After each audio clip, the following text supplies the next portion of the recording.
This is going to be a story about my quest to understand what it really means to be an effective engineer and all the lessons I learned along the way. About 10 years ago, I left a comfortable job at Google, and I joined my first startup. I was really excited. We had this awesome new technology, and I thought, we're going to change the world.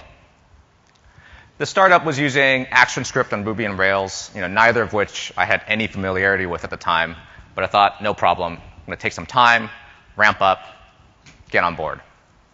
But the CTO had other ideas. The very first day, he walks straight up to me and he says, Edmond, I need you to work on this feature. I need you to get done fast. Oh, by the way, it's already been promised to our biggest paying customer, and they wanted it 2 weeks ago. I didn't know what to say. And so I just asked, could I have some more time to ramp up? And he just looked at me and he said, Edmond, sink or swim. And then he walked away. I spent my first 2 weeks on that job flailing, trying to figure out what I was supposed to do.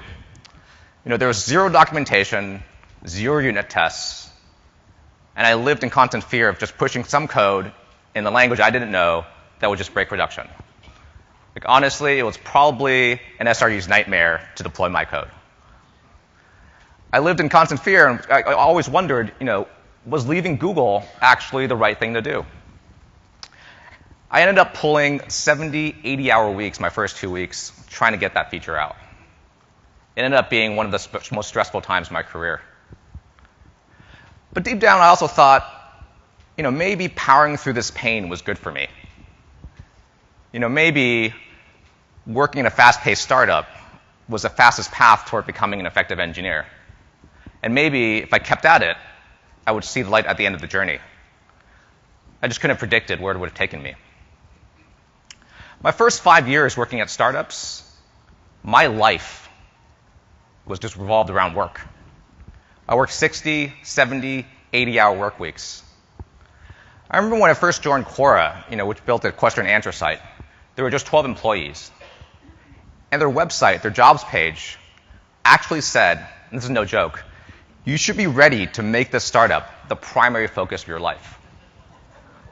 And I'm a little embarrassed to admit, but back then, I was actually really excited when I saw this on the jobs page. I thought, wow, here's this team. They're so dedicated. They're so committed to their mission. I want to be part of that. And I wasn't really the only one thinking this way. I saw this kind of messaging all over Silicon Valley when I looked at what it meant to work at a startup. You hear founders like this person saying, I work 100 hours a week, and I couldn't be happier.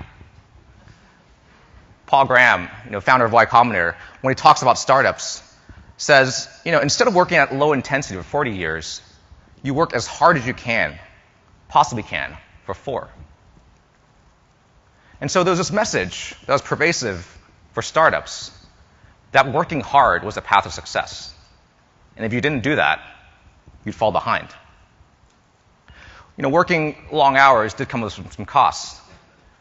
Sometimes I would eat my lunch at my desk so I could get more work done. Sometimes I would stay in the office until midnight. I'd recently gotten married, and my wife and I would constantly argue around not spending enough time at home. I was out of shape because I just didn't find the time to exercise. But I was cranking out a lot of code. I was shipping a lot of features. And so I thought I was being effective. Because I held on to this belief that, effective engineers, they work hard and they get things done. It took me a while to realize that I might be missing something. One time, I was taking this vacation with my wife in Hawaii. We were walking around, hiking around the volcanoes. It was really peaceful, really quiet. It was just what we needed. And then suddenly, my phone buzzes in my pocket. I take it out, and it's a text message from the CTO. The logs processor is down. My face just drops. The logs processor was this piece of software that analyzed all of our customers' logs and produced analytics reports for them every day. And because our startup was strapped so thinly on resources, I was the only engineer familiar with that code. I didn't have my laptop. There's no Wi-Fi on volcanoes. And so I just didn't get to fixing it until I got back to my hotel later that night. but it weighed on me the entire time for that day. And I felt demoralized. I felt stuck. I was already working so hard. This was my time to get away, and yet I still couldn't escape. I started to wonder, was working this hard really worth it? And there were some other things that happened that also made me start questioning this idea. There was a time when we worked overtime over Christmas holidays to try to finish a software rewrite project, and it still took another 4 months beyond that. There was a time when I worked on a custom analytics module for a customer, spent weeks on it, and no one even used it. There was a time when we worked on content moderation tools at Quora. We spent months on it and just never got the user adoption that we wanted.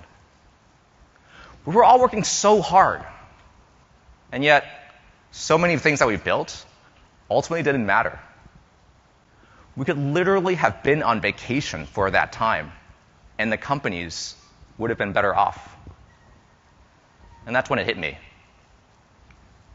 Effort doesn't equal impact.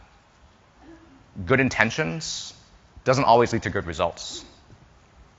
We all wanted to have a big impact at these startups. And impact is a function of the number of hours we spend and the impact that we produce for those hours. And as an industry, we'd spend so much time focusing on hours spent, but we can only double that amount. The real power in increasing impact comes from increasing your rate of impact, because that can be unbounded. And another term for that power is your leverage. Leverage is your return on investment, the ROI of your time. It's a single guiding metric that effective engineers use to focus on what to work on. You might have heard of the Pareto principle, or the 80-20 rule, where 20% of your effort generates 80% of the impact. That 20% are the highest leverage activities. And effective engineers, they focus on these high leverage activities. When you think of a boulder, it's really hard to move. And what leverage gives you is a lever. We can apply a little bit of force, get it amplified, and move things that otherwise weren't possible. The next question is, what are the high leverage activities for engineers? The stakes were really high for me to answer this question, because if I could get an answer, I could work fewer hours and get more done. Everyone else could too. And so I quit my job at Quora, and I went on a 2-year quest to look for these answers. I went around Silicon Valley and interviewed engineering leaders everywhere to figure out, what is it that makes engineers effective? And one of the great things about Silicon Valley is I have access to a lot of people. And so I'm really happy to sort of bring to you some of these lessons today. And just sort of by the way, you can get slides and or detailed talk notes from the things I'm sharing today at coleadership.com/SREcon. Now, the very first person that I decided to reach out to was Mike Krieger. He was a co-founder and CTO of Instagram. Here's why I want to talk with Mike. When Instagram was acquired by Facebook in 2012 for $1 billion, they had 40 million users. But they only had 13 employees. Only 5 of those were engineers. That meant that each engineer supported 8 million users. Every employee, on average, generated $77 million worth of value. And so I thought, if anyone knew anything about what it meant to be an effective team, Mike Krieger would be that person. And so I went down to Facebook headquarters, and I sat down and interviewed Mike. I wasted no time. I'm like, Mike, what is it that makes your team so effective? And he shared this metaphor with me. Imagine that you're in charge of a city, and you have a very small fire department. Every additional building that you add is another potential fire that you could put out. If you add too many buildings, you're fighting fires all of the time.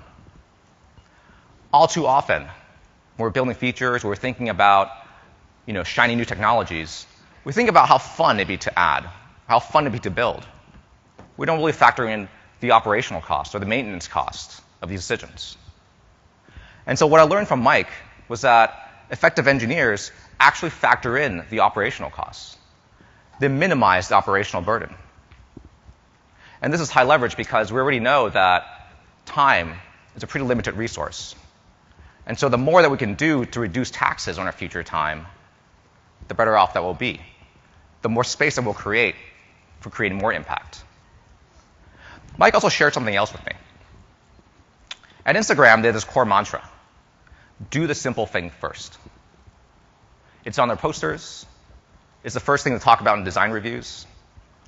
And what he meant by that is that they actively resist complexity when they're building new features or we're thinking about rewriting certain things. Instead, they do the simple thing first. Later on, when I met with the heads of engineering at Airbnb and Lyft, and I asked them, what's the costliest mistake that your team's made in the past year? Both of their answers were the same: not keeping things simpler. Effective engineers, they build a simple version first. And that's high leverage because complexity makes things hard to understand. They make things hard to maintain. They create more fires that we later have to put out.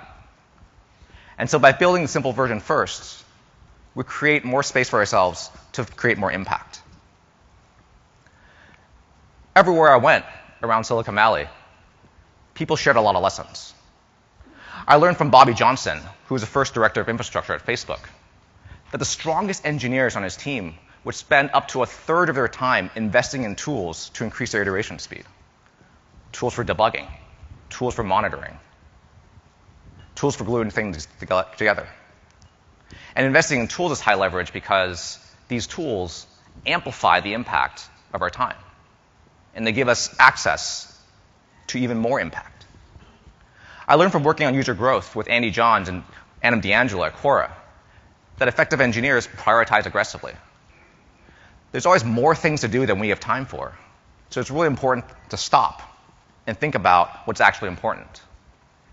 Even starting your day by thinking about the 3 things you want to accomplish that day can make a significant impact on how much you can get done.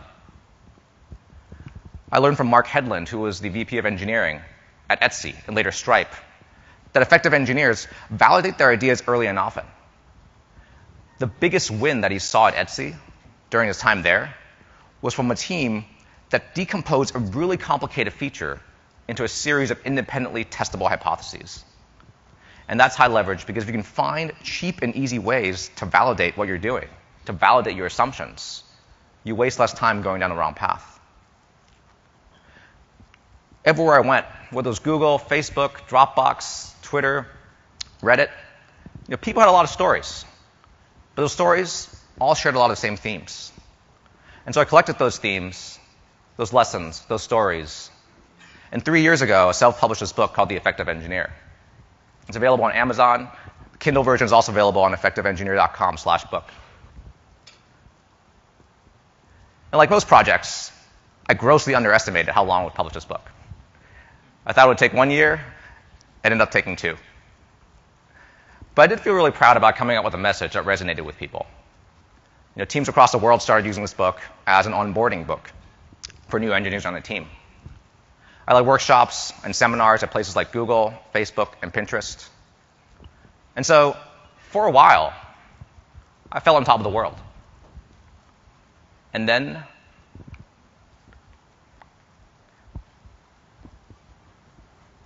I realized that, at the very beginning, I believe that effective engineers worked hard and get things done, but that there was actually something new here. That effective engineers also focus on high leverage activities. Because it's not enough to just focus on working hard. You also need to focus on what can give you the biggest impact for the time that you put in. But as I was recovering from this hive of publishing the book, that world I mentioned suddenly shattered. I was running the user growth team at Quip. I was shipping experiments, building tools, prioritizing aggressively. Everything I learned that I put into that book. And then one day, I was in a meeting with the head of marketing. We've been working together for a while, but we hadn't had a face-to-face conversation in probably 1 or 2 months. And so very casually, I just asked him, "Oops, how's the project going?" and he just exploded. I'm exhausted. Everything with you feels like a negotiation. I'm already spending all of my time negotiating with other people as part of my job, but we're supposed to be on the same team. I'm tired of negotiating with you. It's not worth it. I was in shock. I didn't know what to say. I just took a deep breath, and then I tried to explain. So listen, I have this framework. It's called leverage. He didn't seem that amused. I do the simplest thing first, and then I punt on things that don't seem like they would be as important or as high impact.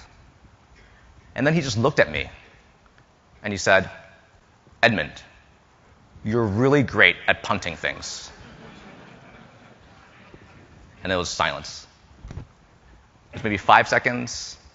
It felt a lot longer. What made it even more uncomfortable was that there were actually 2 other people in the room. But no one said anything. No one moved. I tried to stay calm. On the outside, I knew that he was really stressed. I knew he was under a lot of pressure. But on the inside, I was flailing again.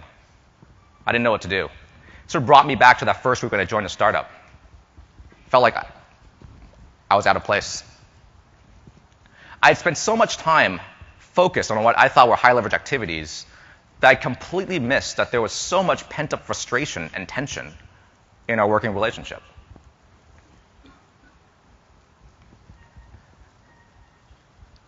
With the book, I thought I cracked this puzzle on how to create impact from the product and technical side of things. But I completely missed the people perspective. And software today isn't built alone. It's built on teams.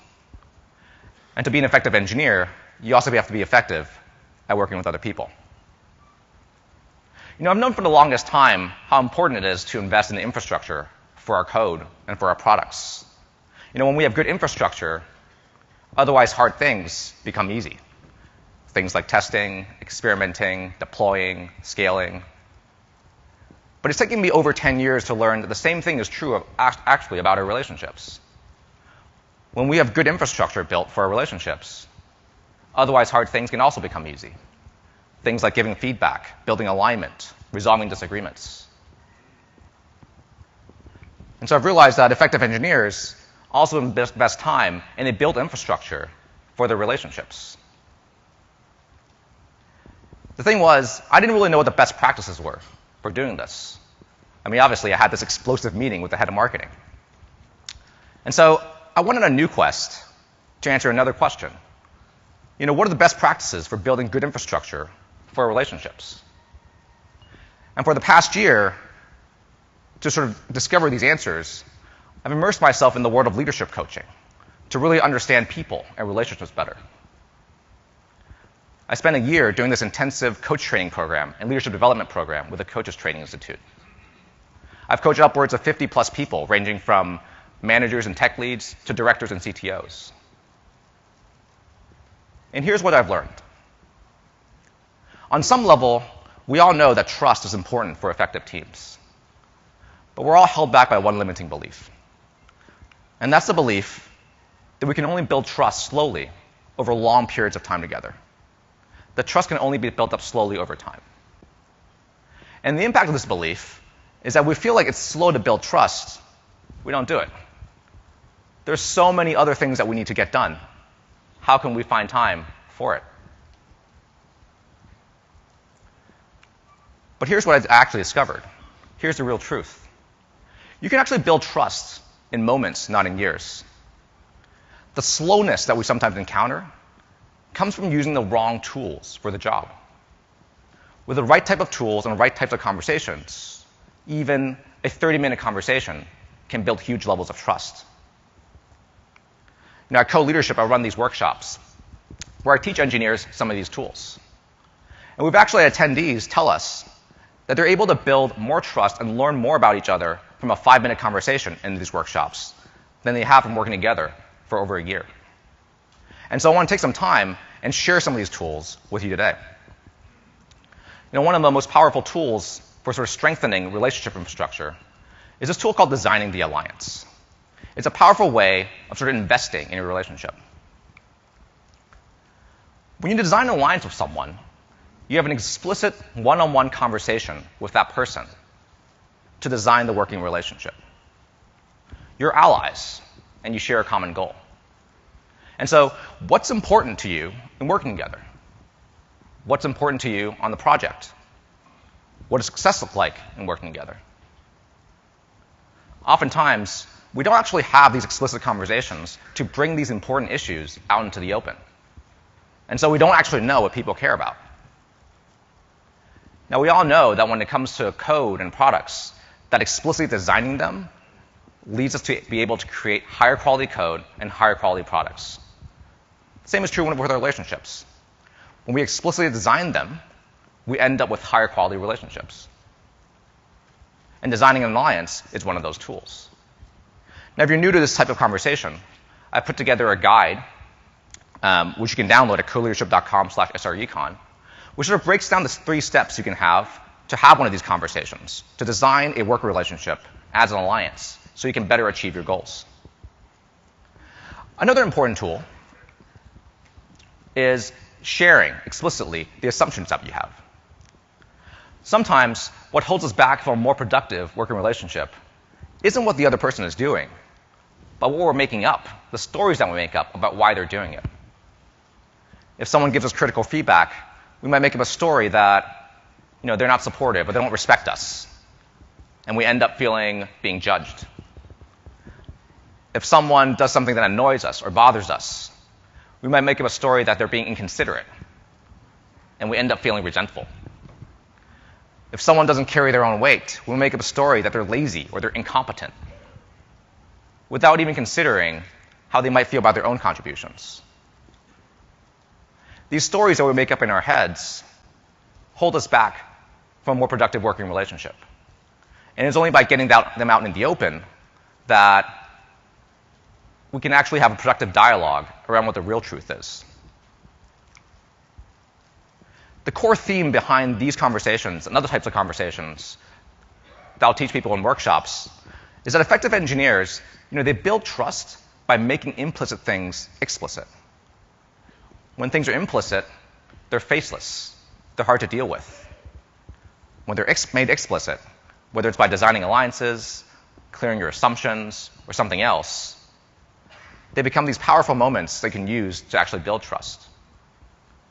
Now, it can be really scary to have these conversations. I'll acknowledge that.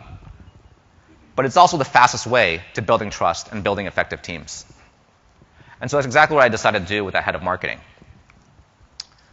I invited him for a one-on-one follow-up conversation.